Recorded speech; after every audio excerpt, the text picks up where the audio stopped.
Number 19 on the 25 most interesting fantasy basketball players is Daniel Gafford. The big man's got a lot of opportunity this season with no Kristaps Porzingis. He should start at center and could get lots of blocks, but is he overhyped? Can we trust him? We're going to talk about it today. Let's go! Jordan open. Chicago with the lead. Bryant to Shaq. Not a game. We talking about practice. LeBron James with no regard for human life. Anything's possible. Back out to Allen. His three-pointer. Bang! Curry for three. Wow! Unbelievable. Making it rain in New York. We the North are now we the champions. Not the destination, it's the journey. Mamba out. G'day and welcome again to the Ball Boys Fantasy Basketball Podcast. I'm your host, Mitch Casey, and you can find me on Twitter at Ball Boys Fantasy. And welcome again to another installment of the top 25 most interesting fantasy basketball players. We are counting our way down to what I believe are the most interesting, the most influential, and potentially the picks that could win or lose your fantasy basketball league, and doing a bit of a deeper dive on each of these players individually. What is, I guess, the key factors into what brings them value in fantasy basketball drafts this season, what could go wrong, and where we should be looking to draft each of these players. So at number 19 today, we are talking about Daniel Gafford, who is one of a few late round centers, which is getting a lot of steam lately with some hype, but also is dealing currently with a bit of an injury, which we will get to in a moment as well. I'm going to talk about where we should get him. If you haven't already, go and check out 20 through 25. We've got some very interesting players already discussed. You can go and check them out on YouTube or wherever you get your podcast. Go and have a look at them as well. And if your draft is coming up for fantasy basketball very soon, I would definitely recommend going and checking out ballboysnba.com and getting a copy of the Ball Boys season guide. You can either get a silver or platinum membership. Platinum members get access to all of my rankings and all of my projections as well for the top 250 players, as well as my newly released Dynasty rankings, which again covers 250 players deep, giving you my thoughts on every single player, their strengths, weaknesses, and how I would rank them in a Dynasty format. So go over and check that one out if you are looking for some more in-depth fantasy basketball tools. Let's talk about Daniel Gafford. If I bring up, where have I got his thing? Daniel Gafford, number 19, most interesting player. He is not 20 years old. I'm going to have to fix that one up here, but he is projected to be the starting center at Washington this season. If I just fix that up, he is in fact 25 years old, as that is now fixed. He is going late in draft. So if we look at his ADP on Yahoo, it's 99. On Fantrax, it's at about 92. And ESPN, he's going very late at 117.1. So he is someone that is available close to the 100. That was much further a few weeks ago. It is definitely coming in, and people are getting excited about the fact that he is a guy that, as a per-minute player, can put up some decent numbers, those classic big man stats. However, we should address firstly the injury that he sustained recently. A couple of days ago, it was reported that he hurt his elbow in a pickup game and is expected to miss 2 to 4 weeks. So I'm recording this on the 4th of October. So the injury was sustained on the 2nd of October.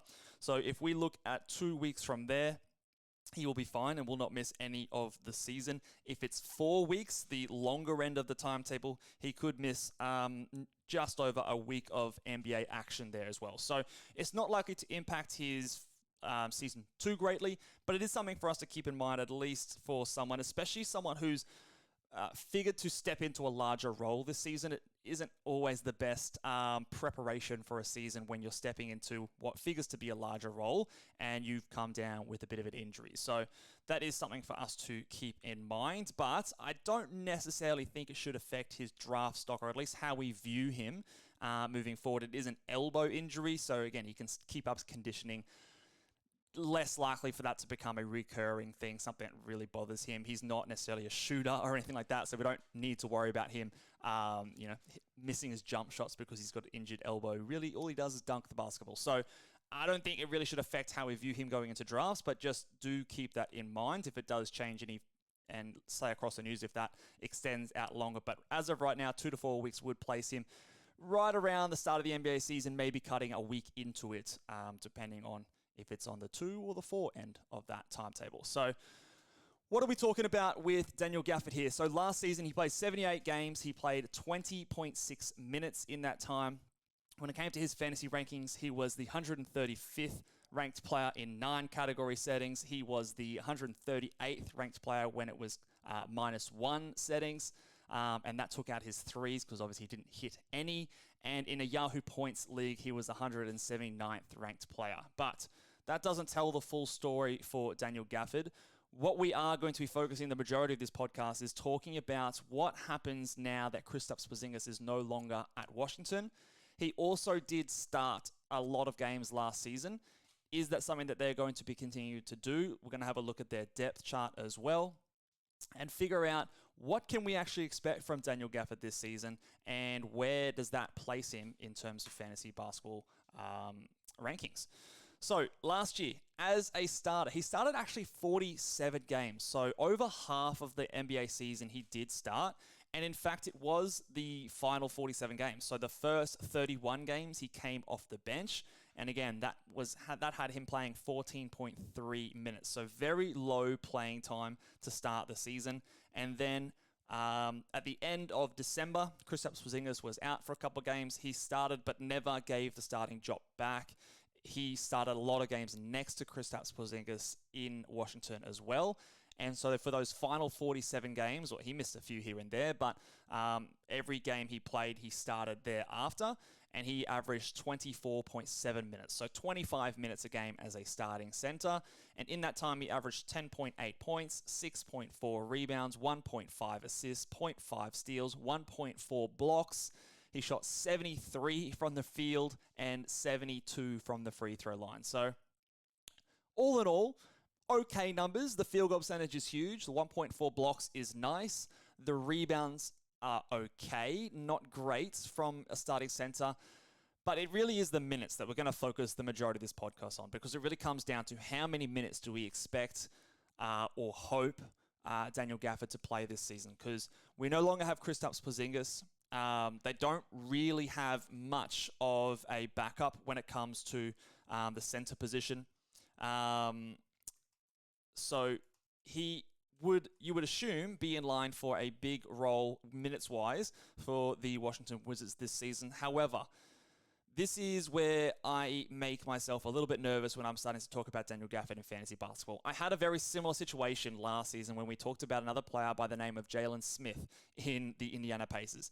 We thought he was clearly the starting power forward over there. The per-minute numbers translated quite well in terms of rebounds, blocks. He was decent from the field and the free throw line as well. But he just wasn't good, and he wasn't really ready for those minutes. He's not a player that the team prioritized, and now he figures to be, a backup center, a backup power forward moving forward, and it just didn't work out. I have a lot of the same feelings when it comes to Daniel Gafford. Now, I do think that Daniel Gafford has a more proven track record than it comes to Jalen Smith. We know what we're getting with Daniel Gafford. He's not out here trying to overextend himself. He is what he is. He's a rim-running big man. He plays solid-ish defense. He protects the rim. He rebounds okay. He's okay. I don't think by any stretch of the imagination he is a long-term starting center in the NBA. But for this season, the Wizards could get away with playing him at center. I don't think he's going to be catastrophic like Jalen Smith was. However, this does make me hesitant to come out here and say he's going to average more than 30 minutes per game, because I'm just trying to line up opportunity and also my evaluation of a player and whether or not I think they're good and they deserve those minutes, which ties into whether or not the coach thinks they're good and deserves those minutes as well. The players behind him, in terms of the starting center position, you've got Mike Muscala. I believe they also recently re-signed Taj Gibson, I want to say, as well, after the injury went down. Just confirming that, yes, they did sign Taj Gibson and he is returning. So you've got Taj Gibson, you've got Mike Muscala there, and then you've got the likes of Xavier Cooks, Tristan Vucevic, Anthony Gill, all these players that aren't really going to see much time on the court this season. But again, when he comes back into the lineup when he's over this elbow injury, what does that mean when it comes to starting? Now, I went into a bit of a deep dive in terms of Gafford's play when Kristaps Porzingis was out of the starting lineup. Now, that happened throughout the season after Gafford started 13 times. So 13 times once Gafford was starting in the team, that Kristaps Porzingis also missed that time. In that time, he averaged 26.4 minutes per game. So not all that much higher than when Kristaps Porzingis was there and he was starting in those games as well. So if I refer back to that previous slide for those on YouTube, his average as a starter in general was 24.6. So he's gone up maybe 1.5 minutes per game with Kristaps Porzingis out of the team. However, the biggest thing that it comes for Daniel Gafford, in 5 of those 13 games, he was in what we would consider foul trouble. So foul trouble, for my definition, is 2 fouls in the first quarter, 3 fouls in the second quarter, 4 fouls in the third quarter, or obviously anything more than that, 5 or more in the last quarter. So in 5 of those games, he had, so nearly half of the games he experienced what we would determine as foul trouble, limiting his minutes. If we removed those games and we then focus on the remaining 8 games, he averaged 31.6 minutes per game, which is a big difference when it comes to a player like Gafford. If we could guarantee that he was going to average 31.6 minutes per game, he would be going much higher in drafts. He'd probably be going in the 70s or 60s, in my opinion. But I don't think that is responsible for us to assume and guarantee. It's, number one, a small sample size. Number two, his style of play, he is going to be in foul trouble a decent chunk of the time. I don't think that that's going to suddenly change. So I think the desire for the Washington Wizards would be to probably play him close to that 30 minutes per game.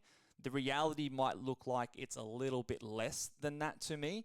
So in that time, if we have a look at his stats again, when he was starting, he averaged, 10.8, 6.4, 1.4, and 73 from the field. I would like to view that basically as the bare minimum for someone like a Daniel Gafford. I think he will at least get that 25 to 26 minutes per game. I think it's probably more likely we see that closer to 28 or 29 minutes, with the upside that it maybe reaches as high as 30 or 31. In my projections at ballboysnba.com, I have him projected for 29 minutes. And according to my -1 projections, he comes out as the 81st ranked player. And in 9 category rankings, he comes out as the 89th ranked player. So he is someone that has a little bit of value. And if it goes higher than that in terms of minutes, there's even more upside than that if he plays 30 to 31 minutes per night. However, I still am hesitant to go any higher than that in fantasy hoops, because I just think that this type of player, a player that is not someone that we consider he doesn't have the talent or really commands the team to keep him as the starter for the entire season. Many things can change in an NBA team across the span of a season. You've got the trade deadline halfway through the year. You also just got injuries, foul trouble, different things happening, and especially in a team like this where they're not going to be super competitive, there's going to be some tanking shenanigans. I would definitely want to be taking him at a discount to that. And I think that you can get caught up with, the per 36 numbers and things like that. But remember, the more minutes a player like Gafford plays, the more that their block rate comes down. We've seen this time and time again. So if you look at the 14 minutes he played off the bench and he averaged 1.1 blocks, but you can't just like triple that number or double that number when he comes up to 28 minutes. He's not going to average 2.2 blocks. I don't think that is realistic to expect. We saw that obviously when he went to 25 minutes, essentially, he only increased his blocks by 0.3. Whereas if you were to apply that, per game or per 36 number, you'd nearly double it and he'd be getting closer to 2 blocks per game. So always keep that in mind. I think that if I'm looking at him in a draft, again, I'm hoping to get him closer to pick 100 to me. We've already reviewed a player like Mark Williams on this list. I have more confidence in Mark Williams gaining confidence from the coach and getting those minutes. I do think that Daniel Gafford has a higher upside in terms of just sheer numbers from the field goal, the blocks, and he's also a better free throw shooter. He's not necessarily someone that you have to punt field goals in. Mark Williams is a better rebounder. So again, in that 25 minutes per game, only 6.4 rebounds. I would expect that maybe comes up to 8 or so rebounds, 8.5 rebounds per game, but he's not going to be someone coming out there and getting 10, 11, 12 rebounds per game. At least he hasn't shown that to date so far. And again, no steals, no blocks, no threes. So fairly one-dimensional, fairly two-dimensional, I should say, with field goals and blocks. So I don't think that he's someone that you need to go out of your way to make sure you target in drafts. If he falls to you in the 90s or the 100s, sure, he's a great guy to grab there if you're in need of those stats, but by no means he's someone that you need to go out of your way to really target as a huge sleeper at the end of your draft. So those are my thoughts on Daniel Gafford. He is someone that we need to just monitor that injury to his elbow as well, so make sure you stay across the news when it comes to that. But again, these big guys who are very one or two dimensional, I always just take a little bit of haircut off their projected rankings or their projected value because it is usually tied into one or two categories. And if you don't need those categories, they're very much useless to you. So always keep that in mind when we're talking about a player like that. Number 19 is in the books, and tomorrow we are going to be going through number 18. We are getting further and further down the teens now, guys. I'm going to give you a hint about who is coming up at number 18 tomorrow in a second. Before I do that, though, guys, if you haven't already, I would very much appreciate if you could go ahead and subscribe to the YouTube channel if you are watching over on YouTube. Give the video a big thumbs up if you're enjoying this series or all fantasy basketball content that I've been pumping out recently. Want to say a big thank you to everyone who's been sticking around and watched a lot of my videos, listened to a lot of my podcasts for the last several seasons. It is really cool to be talking a lot of fantasy hoops for you guys. And again, this time of year, it's always very humbling to see how many of you guys are tuning in every day. It is the most exciting time of the year for fantasy hoops. So again, really appreciate you guys tuning in to the podcast and appreciate your support. So hit subscribe if you haven't done so already. Number 18. Here's a hint. This guy is going to be one of, I think, the most hyped players when the preseason games start.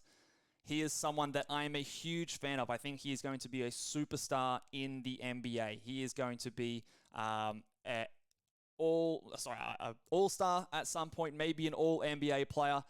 But is the hype going to go too far? Is he someone that he's going to start to get drafted higher and higher and higher the closer we get to the season? I think he will. I think there is a case that he outperforms where I would like to get him, but there is also a risk that he is really bad, especially to start the season. So those are your hints. I went probably way too in detail there, guys. Have a guess down in the comment section below and let me know who do you think is going to be at number 18. And we will see you guys tomorrow. Bye.